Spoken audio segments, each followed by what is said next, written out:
नमस्कार, मैं डॉक्टर श्रद्धा वशिष्ठ आपका सबकी शिक्षा में बेहद स्वागत करती हूँ। केंद्रित विद्यालय दाखिला प्रक्रिया से संबंधित 4 बहुत ही महत्वपूर्ण सवालों का जवाब मैं आज की वीडियो के माध्यम से आपके लिए लेकर आई हूँ। साथ ही आप सभी को करना चाहती हूँ अपील। YouTube के अनुसार सबकी शिक्षा की वीडियोस जो लोग रेगुलरली देखते हैं उनमें से केवल 30% ही ऐसे लोग हैं जिन्होंने सबकी शिक्षा को सब्सक्राइब किया है। बाकी 70% लोग वीडियोस को रेगुलरली तो देखते हैं लेकिन उन्होंने सब्सक्राइब नहीं करा है। मैं उन सभी 70% लोगों को कहना चाहती हूं कि आप प्लीज़ सबकी शिक्षा को सब्सक्राइब करें। सब्सक्राइब के बटन को प्रेस करें, साथ ही बेल आइकन को भी प्रेस करें। आपके सब्सक्राइब करने से आपको किसी भी प्रकार का शुल्क नहीं देना, चार्ज नहीं देना, लेकिन हमारे आत्मविश्वास को इससे बढ़ावा मिलेगा और हम और बेहतर तरीके से आपके लिए वीडियोस दाखिले पर आधारित लेकर आएंगे। तो अब जल्दी से मैं आपको बताती हूँ आपके द्वारा केंद्रीय विद्यालय दाखिला प्रक्रिया कक्षा 2 से 12वीं तक जो सवाल पूछे जा रहे हैं उनमें से 4 सबसे ज्यादा पूछे जाने वाले सवालों के जवाब। सबसे पहला सवाल, दाखिले की क्या उम्र बच्चों की होनी चाहिए?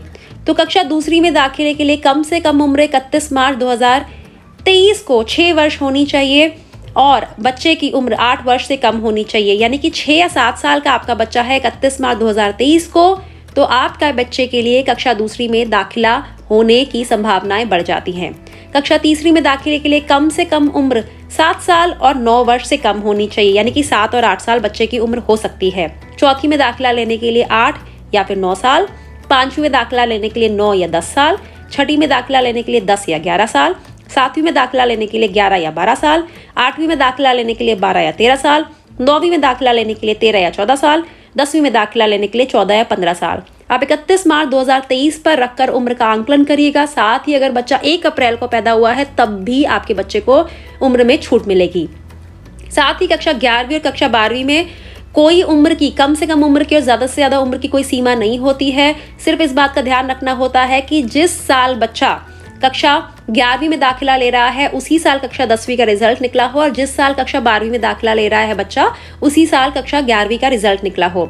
साथ ही जो बच्चे children with special needs category के होते हैं यानी कि दिव्यांग बच्चों को ज्यादा से ज्यादा उम्र में 2 वर्ष की छूट स्कूल के प्रिंसिपल के द्वारा दी जाती है।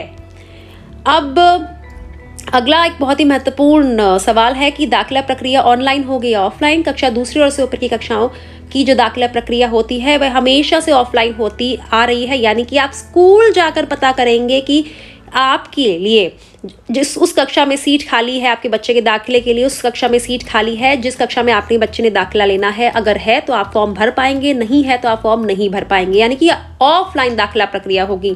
हर स्कूल में सीट कितनी खाली है उसके आधार पर दाखिला होगा। तीसरा बहुत ही महत्वपूर्ण सवाल कि जरूरी कागजात क्या चाहिए होंगे। सबसे महत्वपूर्ण कागजात होता है जन्म का प्रमाण पत्र, जिसे हम बर्थ सर्टिफिकेट कहते हैं, वह चाहिए होगा। दूसरा, पिछली कक्षा की आपको रिपोर्ट कार्ड स्कूल वाले जरूर मांगेंगे। तीसरा, आपके पास निवास प्रमाण पत्र होना चाहिए, घर के पते का प्रमाण पत्र, जिसे अंग्रेजी में एड्रेस प्रूफ कहते हैं। चौथा, बच्चे की पासपोर्ट साइज फोटोग्राफ चाहिए होगी। 5वां, कक्षा 9वीं और उससे ऊपर की कक्षाओं में स्कूल लिविंग सर्टिफिकेट भी चाहिए होगा। और छठा, अगर आप किसी कैटेगरी में आते हैं, किसी प्रकार का आरक्षण आप चाह रहे हैं और आप उस आरक्षण का फायदा उठा सकते हैं क्योंकि उससे संबंधित आपके पास कागजात हैं, तो उस आरक्षण का लाभ उठाने हेतु कागजात भी आपको दिखाने होंगे। यानी कि आपको कैटेगरी सर्टिफिकेट भी देना होगा।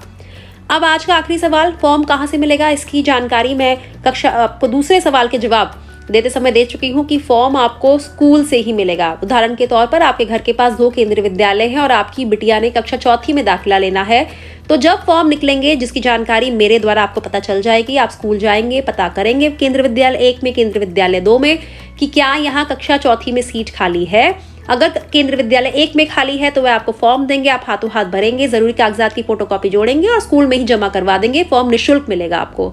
और हो सकता है केंद्रीय विद्यालय 2 में भी सीट खाली हो और अगर नहीं है तो केंद्रीय विद्यालय 2 में आप फॉर्म नहीं भर पाएंगे। उदाहरण देकर मैंने कोशिश करी है आपको समझाने की कि फॉर्म आपको केंद्रीय विद्यालयों से ही मिलेंगे क्योंकि ये ऑफलाइन दाखिले हैं। जिन जिन स्कूलों में उस कक्षा में सीट खाली होगी जिसमें आप अपने बच्चे का दाखिला करवाना चाहते हैं, अगर सीट खाली हुई तो वह आपको फॉर्म भरने को दे देंगे, नहीं खाली हुई तो आपको फॉर्म भरने को नहीं दिया जाएगा। उम्मीद करती हूँ जानकारी से आपको लाभ होगा। फिर भी आपके मन में जो भी कंफ्यूजन है, शंका है, आप नीचे लिखे कमेंट सेक्शन के माध्यम से मुझसे पूछे। लाखों की संख्या में सबकी शिक्षा को लोग देखते हैं, हजारों की संख्या में सवाल आते हैं, सभी सवालों का जवाब लिख कर दे पाना मेरे लिए संभव नहीं होता। हालांकि आपके सवालों को पढ़ती हूँ और सबसे ज्यादा जो सवाल पूछे जाते हैं उन सवालों के जवाब पर आधारित वीडियो आपके लिए लेकर आती हूँ।